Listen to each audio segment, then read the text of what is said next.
Hello everyone and welcome back to the Justice for Aaron Brady campaign. Now, as you are aware at the moment, we are bringing forward some new evidence that came to light during the course of the recent trial in the CCJ in Dublin in respect to the two men who were on trial for the robbery at Lordship Credit Union.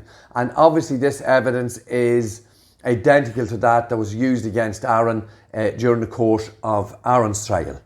And as we have always said from day one of the campaign, evidence has been hidden from us, evidence has been manipulated and curated to make a false story, to garner a false conviction.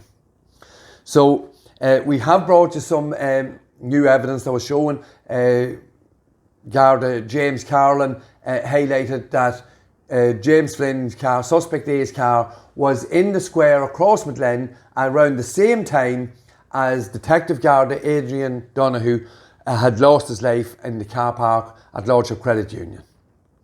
And we've, in the last video, we showed very clearly how Garda Vincent Jackson, in association with Garda Kenna and prosecution barrister Lorcan Stain, actually made a car disappear that travelled from Castlebellingham into Dromiskin, and they made that disappear completely from the storyboard. We've shown you that in the previous video.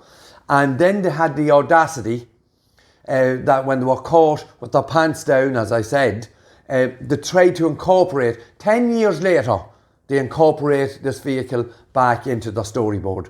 We will go into much more detail in that when we're putting all the new evidence together with what we've already done during the course of Aaron's campaign. So it all has to be correlated and put back in together to show it's even a bigger sham than we had even shown before. So what we're going to look at this evening, again, it's in relation to the theft of the Passat in Clogherhead, the Passat that was allegedly used in the Northern robbery. And we know the Passat that was stolen in Clogherhead is almost certainly not the vehicle that was used in the Northern robbery, because the Passat stolen in Clogherhead is blue, and the only two people, Detective Joe Ryan and Mary, the credit union worker, actually seen the vehicle at the murder scene and the robbery scene, said the vehicle was dark grey. So the possibility of the car in Clogherhead being that was used by the raiders is highly improbable. In fact, it's not the same vehicle. We're almost certain of that. So let's have a look at this little map here. It's very simple. You can see I have 2 points highlighted there. At 1:59 a.m, that's just north of Dundalk at Ballymascannon service station. And then we have Dunleer highlighted at 1:38 a.m. The time at 1:59 a.m. was the starting point of the storyboard for the DPP and Garda Síochána in relation to the theft of the Passat. You've seen this 90-kilometre round trip to steal the Passat that was put forward by the DPP and Garda Síochána, and we know that is riddled with flaws and impossibilities. But this is the starting point, and it only came to light during the course of the trial over the last 15 weeks. And I will repeat once again, 15 weeks of a trial in Dublin where not one word of the Aaron Brady campaign, not one statistic, time or any details we have given, nothing, not one scintilla, not a scintilla of what we have said was contradicted in that courtroom over 15 weeks. And we will always continue to drive that information home and that point home. So what we also found out was, I do believe this is Garda Vincent Jackson once again is involved in this. I will have to check my notes. I just didn't get a chance to check it this afternoon. But at 1:38 a.m, a Volkswagen Passat, which is identified by Garda Síochána, possibly Mr. Vincent Jackson, that was the car stolen in Clogherhead, belonging to the family, the gentleman in Clogherhead. And you can see here, the storyboard is in red, the fictional story created by Garda Síochána and the DPP, that trip from Clogherhead on into Castlebellingham, and it would appear that the truth of the matter is that the Volkswagen Passat was stolen at 1:38 and made its way into Dunleer. That seems to be the most likely possibility at this moment in time.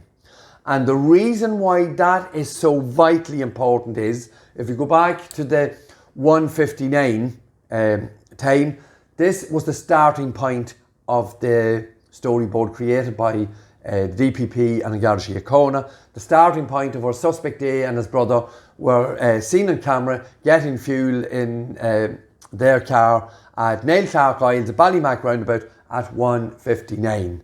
So it now appears, ladies and gentlemen, that the Volkswagen Passat had already been stolen in Clogherhead while Suspect A and his brother were still in Dundalk, in their own home.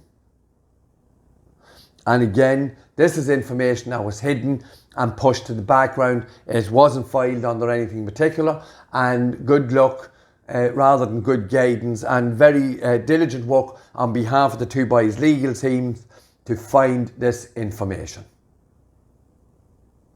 Because we know the 90-kilometre round trip is impossible, it's riddled with complete inaccuracies and makes absolutely no sense whatsoever. Whereas in this scenario here, we have a very simple explanation, evidence, hard evidence, that a Volkswagen Passat drove through Dunleer at 1:38, and that's on Wednesday the 25th of January 2013. So once again, folks, we have another situation where on Garda Síochána and the DPP only took little bits of information to put together a jigsaw, and completely cheating at all times when they were putting their jigsaw together, breaking off the edges of the jigsaw to make it fit, hiding vital information and evidence. And it was also confirmed at during the course of the last trial that Aaron was not in the vehicle at 1:59 in Ballymascannon Service Station. That Aaron was in contact via phone with Suspect A. So their whole story, the whole evidence that Aaron was convicted on, is a tissue of lies. So very simply, the vehicle was stolen. It was driven through Dunleer at 1:38 before Suspect A had left his home. And that speaks for itself, and is what we've always said. It reiterates, it concretes exactly what we've been saying from the beginning. The storyboard is a complete tissue of lies. So we have more information to bring, and as we will have to correlate this new evidence and put it in with what we've already done and show you, the public, continually, that this is a complete farce. This is corruption, collusion and curation of a story that simply is a situation where we have one of the most serious miscarriages of justice in Irish history. So once again, we please ask you to like, comment and share. Most of you are aware, and we have had people contacting us, and thank you so much for all your interactions with us. We know our website, all our social media sites are being attacked. Now, if we were telling lies, no one would bother attacking what we're doing. And it's there. Most people are aware of how social media works. You know yourselves the figures portrayed are totally incorrect, and that we are in some way being shadow banned. And we want to fight against that, and we need you to like, comment and share. And the algorithms help fight against the shadow banning that these people, these corrupt people, are doing against our family, trying to stop Aaron's campaign and trying to harm a campaign that is only highlighting the truth.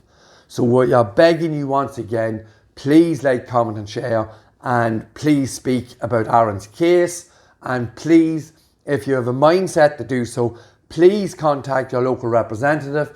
please contact those in authority, anyone who you know or are aware of in your community, whether it be Ulster, Munster, Leinster or Connacht. Please just highlight this miscarriage of justice. And we'll be back again with some more videos. We have more information to bring forward that was highlighted during the course of the trial, and we will continue to do so. So thank you once again for joining us, and please like, comment, share. Get Aaron's story out there. And thank you once again. See you in the next video. Thank you.